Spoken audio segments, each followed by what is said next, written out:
In the busy city of Port Harcourt, Rivers State, there lived a young woman named Amaka Eze. Amaka was just 24 years old, but if you looked into her eyes, you would see the pain of someone who had suffered for many years. Her father, Eze, was lying helplessly in Divine Grace Hospital, battling for his life. Just a few weeks ago, he was strong, driving his taxi around town, hustling like every Nigerian man trying to survive. Then suddenly, everything changed. He started coughing blood. His body became weak. The doctors confirmed it was kidney failure. They said he needed dialysis 3 times every week or he would die. Each session cost 50,000 naira, but Amaka didn't even have 500 naira. Mr. Eze struggled without help. For 3 weeks, Amaka moved from one place to another, from office to office, from shop to shop, begging for any kind of job. But everywhere she went, people looked at her like she was invisible. Some would laugh and say, "No vacancy." Others would look at her worn-out shoes and faded dress and chase her away like a stray dog. "Come out for here now, we know they hire poor people, we no get connection." Every night, she sat beside her father's hospital bed, crying silently.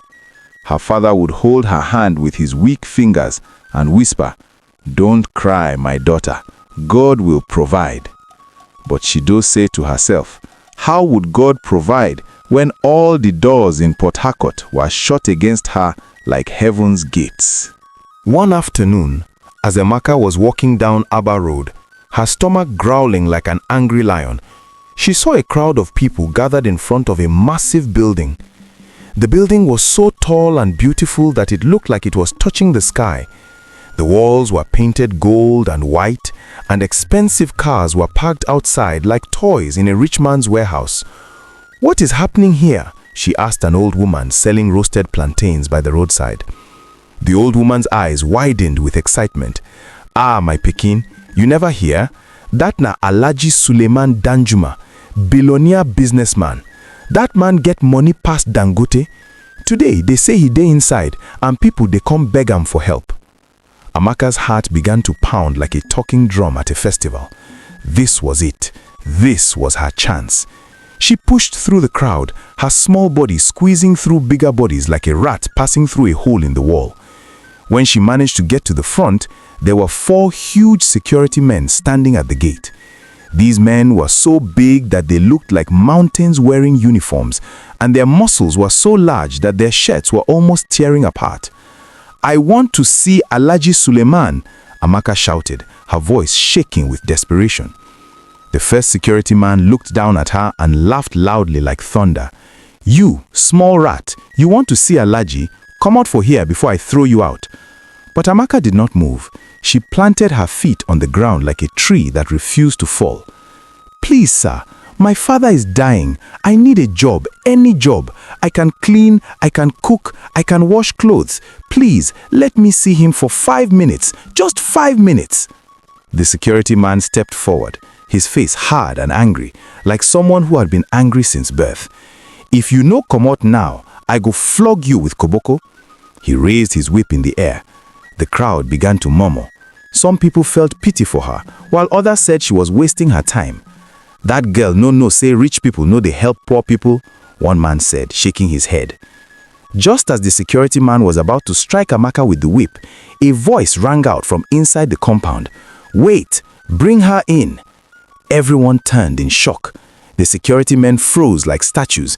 Even the crowd went silent like someone had pressed a mute button. The voice belonged to Alhaji Suleiman Danjuma himself. He was a man of about 50 years. He was tall, light-skinned, and had a face that looked like it had been carved from expensive wood. His grey beard was neatly trimmed, and he wore a white kaftan that shone like the morning sun on water. Everything about him spoke of wealth, from his gold wristwatch to his polished Italian shoes that probably cost more than Amaka's entire life. The security men quickly opened the gate, and Amaka walked in, her legs shaking like jelly. Her heart was beating so fast she felt it could jump out of her chest and run away. Alhaji Suleiman was sitting on a golden chair in his massive living room. The room was so large that Amaka's entire house could fit into it 10 times. Chandeliers hung from the ceiling like frozen waterfalls made of diamonds. The floor was so shiny that Amaka could see her reflection, and she quickly looked away because it reminded her of how poor she looked. "Come closer, my dear," Alhaji Suleiman said with a smile that did not reach his eyes. Amaka walked closer, her hands trembling. "Good afternoon, sir. My name is Amaka. I am here to beg you for a job, any job at all. My father is dying in the hospital. He needs dialysis 3 times a week, and I don't have money. I have been searching for work for 3 weeks, but nobody wants to hire me. Please, sir, I am begging you with my whole heart. I can do anything. I can clean your house, wash your cars, cook your food, anything. Just help me save my father." Alhaji Suleiman studied her for a long moment. His eyes moved from her worn-out slippers to her faded wrapper, then to her tired face. Then he smiled again, and this time the smile looked like a crocodile smiling at a fish. "You want a job?" he asked. "Yes, sir, please. I can do anything, anything. I swear to God." He leaned back in his chair and stroked his beard like a man thinking deeply. "Okay, I will give you a job." Amaka's eyes widened with joy. Her heart jumped with happiness. "Thank you, sir. Thank you. God will bless you, sir. Your days will be long." "But," he continued, raising one finger, "there is a condition." Amaka's smile froze. "Condition, sir?" "Yes, a very simple condition." He stood up and began to walk slowly around the room, his hands behind his back, like a teacher about to give a difficult lesson. "You see, Amaka, I am a very busy man. I travel around the world for business. I need someone trustworthy to manage one of my properties in Warri. It is a big mansion. You will live there, take care of it, and make sure everything is in order. I will pay you 200,000 naira every month." 200,000 naira! Amaka almost fainted with joy. With that kind of money, she could pay for her father's treatment and still have money left for food and rent. It felt like a dream come true. But Alhaji Suleiman's voice dropped lower. "But," he raised one finger, "you must never ever go into the room at the end of the corridor on the 2nd floor. That room must remain locked at all times. You must never open it, never look inside it, and never even stand near it for too long. If you break this rule, you will be fired immediately and you will not receive 1 kobo from me. Do you understand?" Amaka nodded quickly like an agama lizard. "Yes, sir, I understand. I will never go near that room. I promise." "Good," he said with that same crocodile smile. "You start tomorrow." That evening, Amaka ran to the hospital to tell her father the good news. Mr. Eze was lying on the bed, his skin looking pale like old cement. His breathing was slow and painful. "Papa," she cried, holding his hand tightly.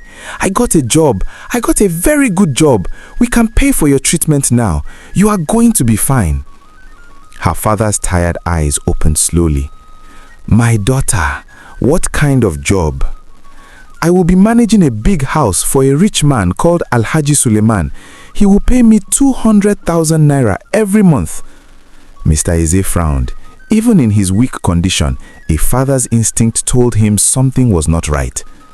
"Be careful, my daughter. When a deal sounds too good to be true, there is usually a snake hiding inside the grass." But Amaka was too happy to listen to any warning. Her father was going to live, and that was all that mattered to her. The next day, a big black jeep came to pick Amaka from her small room along Ikwere Road. The driver was a quiet man who did not smile or speak. He drove for about 2 hours until they reached Warri, then turned into a lonely street that looked forgotten. At the end of the street stood the mansion. The house was big, yes, but something about it felt wrong. It looked old and dark, like a place that had been abandoned for years. The paint was peeling off like dry skin. Tall trees surrounded the compound, blocking out the sunlight.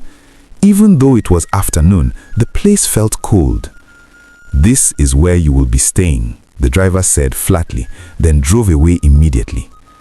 Amaka stood there holding her small bag, feeling like she had just been dropped inside a nightmare. But she shook her head and whispered to herself, "I am doing this for Papa. I must be strong." She pushed the gate open. The sound was loud and rusty, echoing like something from a horror story. The compound was filled with weeds. As she walked towards the door, she felt like unseen eyes were watching her from every corner. Inside the mansion, it was worse. The furniture was covered with white cloth, like ghosts resting in the living room. Dust covered the tables, cobwebs hung on the walls. "This is the house I'm supposed to manage?" she whispered. "Alhaji Suleiman, you don't really suffer me." But she did not complain for long. She started cleaning immediately. She swept, dusted, and arranged until her body was tired and her back was aching. By evening, the living room and kitchen were shining like new Naira notes. As night fell, the mansion became very quiet. Too quiet. The kind of silence that makes you hear your own heartbeat. Amaka cooked a small pot of rice and stew, ate quickly, then decided to look around the house. She climbed the staircase slowly. Each step made a sound that echoed through the house. On the second floor, there were 5 rooms. 4 of them were open, dusty and empty. But the 5th one, the one at the end of the corridor, was locked. A heavy padlock hung on the door, looking old and strong. Amaka stood in front of it. A cold breeze was coming from underneath the door. "This must be the room he warned me about," she said quietly. "Amaka, just mind your business and collect your salary." She turned to leave. Then she heard it, a sound, scratching, scratching, scratching, like fingernails dragging on wood. Amaka froze. Then came a faint voice, soft, weak, almost like a whisper carried by the wind. "Help me! Please help me!" "Jesus!" Amaka screamed and ran downstairs as fast as she could, her heart racing like a drum. She did not stop until she reached her room. She sat on the bed, breathing heavily.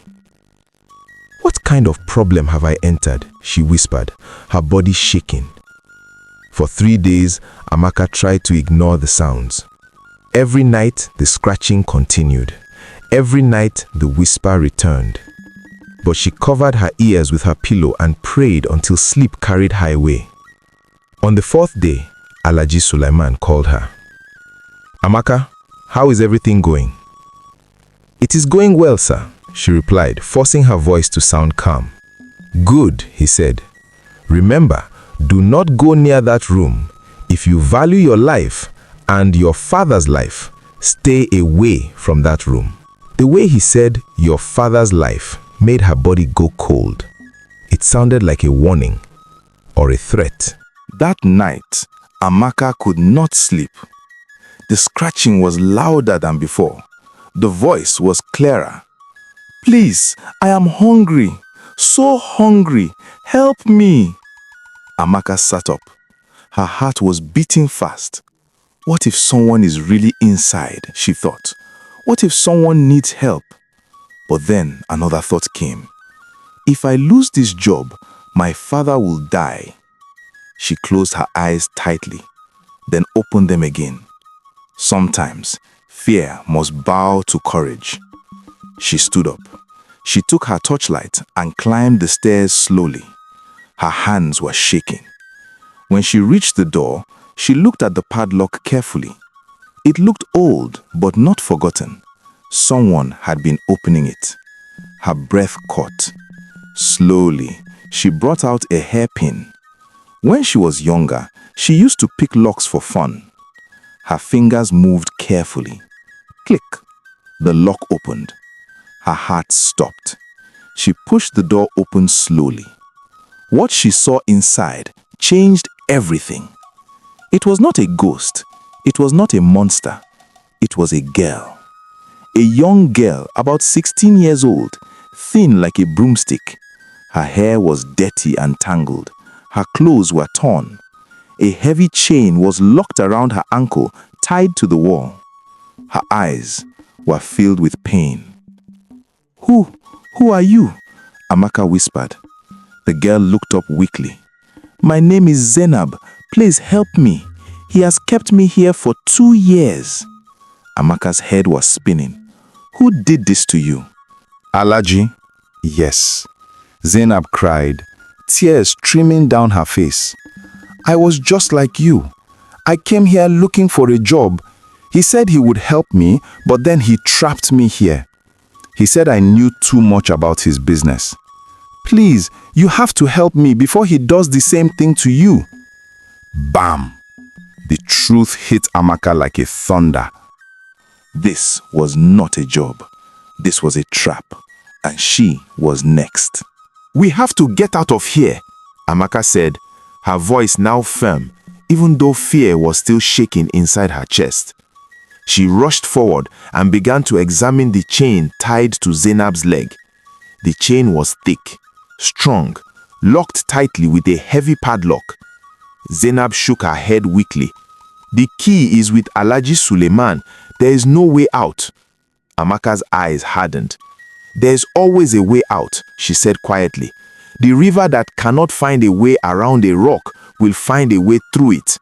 She ran downstairs quickly and searched the storeroom. After a few moments, she found a hammer and a metal cutter. She ran back upstairs. For 30 minutes, she walked on the chain, hitting it, cutting it, bending it. Her hands were shaking, her body sweating, her heart racing. Finally, bah! The chain broke. Zainab gasped, "We are free!" But just as they were about to run downstairs, they heard the sound of a car engine, then the sound of a gate opening. Amaka's heart dropped. Alhaji had returned, and he was not alone. Amaka and Zainab hid behind the door, their hearts beating like drums at the festival. They heard footsteps coming up the stairs and their voices. "I'm telling you, Alhaji, that girl is too stubborn," said an unfamiliar voice. "You should have dealt with her immediately." "No, I have a reason," Alhaji said with a wicked laugh. "I like to give them hope first. Let them think they have escaped poverty, then bam, I trap them. It is more enjoyable that way." Amaka felt her blood run cold. Then he continued, "Besides, this new girl, Amaka, she has a sick father. She will do anything to save him. She is perfect for our next operation." "What operation, sir?" the other man asked. "We will use her to transport goods across the border. If she gets caught, we deny everything. If she succeeds, we make millions. Either way, we win." Amaka's hands started shaking. These men were not just wicked. They were criminals, dangerous ones, drug smugglers, human traffickers, and she had walked into their trap with her own 2 legs. "But first, let me check on that girl upstairs. I have not fed her in 3 days. Let me see if she is still alive." His footsteps moved closer, closer, closer. Amaka looked at Zainab. Zainab looked at Amaka. No words were needed. This was no longer fear. This was survival. The door began to open, slowly. As Alhaji Suleiman stepped in, Amaka raised the hammer with all her strength, and in that moment, she did something she had never done before. Bam! The hammer landed hard on Alhaji's shoulder. Alhaji Suleiman screamed in pain, his voice echoing through the house like a wounded animal. "Run!" Amaka shouted. They ran down the stairs, faster than fear, faster than thought. Behind them, "Catch them! Don't let them escape!" Alhaji Suleiman roared. His accomplice followed. Their footsteps thundered behind the girls. Amaka and Zainab ran through the compound, jumping over weeds, dodging branches, running like gazelles being chased by lions. The gate was open. Thank God. They burst out onto the road. "Stop! Stop!" The men shouted behind them, but they did not stop. They could not stop. They ran until their lungs burned, until their legs felt like breaking, until they saw it. A police checkpoint. "Help! Help!" Amaka screamed. "Kidnappers! Kidnappers!" The police officers immediately rushed forward. They stopped the girls and listened to their story. Within minutes, they moved into action. They drove straight to the mansion, and that night, Alhaji Suleiman was arrested. Inside the mansion, the police found everything: evidence of drug trafficking, human trafficking, and many other dark crimes. The truth came out. The respected billionaire, the so-called helper of the poor, was nothing but a dangerous criminal hiding behind wealth. The news spread across Port Harcourt, Warri, and the whole of Nigeria like wildfire. Amaka and Zainab became heroes. The government rewarded both of them with 5 million naira each. Amaka used the money to pay for her father's treatment. Mr. Eze survived. Slowly, he became strong again. Every day, he thanked God for his daughter's courage. Zainab was reunited with her family after 2 long years. There was crying, there was joy, there was celebration. As for Amaka, she used part of her money to start a small clothing business in the market. She became successful, not because of a rich man's help, but because of her courage, her strength, and her faith. And the lesson of this story is clear. When something sounds too good to be true, look again. Not every smiling face is kind. Not every rich man has a good heart. And sometimes, the rule you are told never to break is the very rule you must break to save a life. Trust your instinct, because it might be the only thing standing between you and danger.